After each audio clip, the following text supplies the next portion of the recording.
అందరికీ నమస్కారం. పొత్తూరు విజయలక్ష్మి గారు రాసిన మరొక కథ పండుగాడు. మా ఇంటి వెనక వైపు ఒక చిన్న గది, ముందు వసారా ఉండేవి. అప్పటిదాకా ఉన్నవాళ్లు ఖాళీ చేశారు. కొత్త వాళ్ళొచ్చి చేరారు. భార్యాభర్త, ఒక చిన్న పిల్లవాడు. వాడికి 3 ఏళ్లు నిండాయట. మాటలు బాగా వచ్చాయి గాని ముద్దు మాటలే. వాడి పేరు వాడి భాషలో చూల్యనారాయణమూర్తి, అంటే సూర్యనారాయణమూర్తి. ముద్దు పేరు పండు. ఇంట్లో దిగిన మర్నాడే తెల్లవారుతూనే చొరవగా మా ఇంటికి వచ్చేశాడు. అత్తయ్యా అత్తయ్యా అని మా అమ్మ వెంట తిరిగాడు.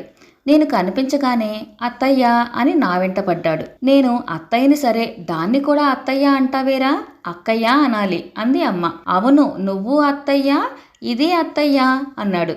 కాదు పండు, అక్కయ్యా అనాలి అని సరిచేశాను. అత్తయ్యనే అంటున్నాను మళ్ళీ అన్నాడు వివరంగా.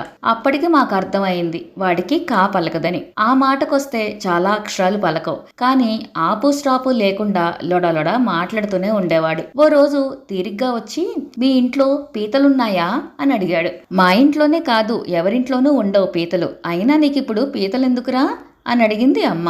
పీత మీద కూతుని పాత పాదత అన్నాడు. ఓ పీటలా, కావలసినన్ని ఉన్నాయి అంటూ నవ్వుతూ వెళ్ళి ఒక పీట తెచ్చి ఇచ్చింది. దాని మీద మఠం వేసుకుని కూర్చుని పాత పాదత అన్నాడు. పాడమన్నాం. తన్నయ్యా నల్లని తన్నయ్యా, నిన్ను తన్నలేని తన్నులుందునా అని నాది ఆడజన్మ సినిమాలోని కన్నయ్య పాటను వాడి భాషలో పాడాడు. నవ్వలేక సతమతం అయ్యాం. ఇంకోటి పాడరా అంది అమ్మ. లవకుశలోని పాటను ఈలా ముని చెలితమును పెద పెదమమ్మ అని పాడాడు. వాడిని పట్టుకుని వాడి చేత వాగించి ఆనందించడం మాకు బాగా అలవాటైపోయింది. మా ఇంటికి ఎవరైనా బంధువులు వస్తే తెగ సంబరపడిపోయేవాడు. అబ్బో, మీ ఇంటికి చాలా చుట్టాలు వచ్చాయే, మీలిప్పుడు లద్దూలు ఇద్దీలు చేచుతుంటాలా అని అడిగేవాడు. ఆ చేసిన పలహారాలు తిని వాడి మాటలతో వచ్చిన బంధువులను ఆనందపరిచేవాడు. ఓ రోజు మా మామ వస్తే ఆవిడ దగ్గరికి వెళ్ళి, మా అమ్మగారు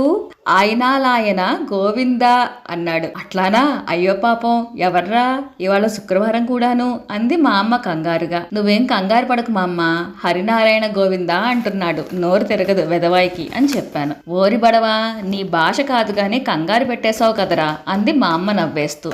మరో రోజు వచ్చి, ఇందాత చాలా చుట్టాలు వచ్చాయి అని చెప్పాడు. ఎవరెవరు వచ్చారా అంటే, చీత, చీపతి, తుందలమ్మగాలు, లామాలావు మామయ్య వచ్చాలు అన్నాడు. మరి మీరు కూడా లడ్డూలు ఇడ్లీలు వండుకున్నారా అని అడిగింది అమ్మ. లేదు, ఒత్తి తాపీలే అన్నాడు. మరో రోజు వాళ్ళ నాన్న వెంట ఆయన పనిచేసే కూల్ డ్రింక్ ఫ్యాక్టరీకి వెళ్ళొచ్చాడు పండు. అత్తయ్యా అత్తయ్యా, అమ్మో మా నాన్న ఆఫీసులో ఎన్ని సోదాలో, సోదా మీద సోదాలు, సోదాల పత్తనే సోదాలు, సోదాలే సోదాలు అని చెప్పి తెగ సంబరపడిపోయాడు. వాడు కాసేపు కనబడకపోతే తోచేది కాదు మాకు. సినిమాకి వెళ్ళినా గుడికి వెళ్ళినా వెంట తీసుకెళ్లేవాళ్ళం. ఒకసారి పక్క ఊర్లో పెళ్లికెళ్లాలనుకున్నాం. సాయంత్రం వెళ్లి మర్నాడు సాయంత్రానికి తిరిగి వచ్చేస్తాం. పండుగాడిని కూడా తీసుకెళ్దాం అనుకున్నాం. ఏరా పండు, ఊరికెళ్దాం వస్తావా అని అడిగింది అమ్మ. నేను లాను బాబు, నాతో బోలేదన్ని పనులున్నాయమ్మా అన్నాడు ఆరిందాల. అబ్బో, ఏమిటో అంత పనులు అడిగింది అమ్మ. నేను మా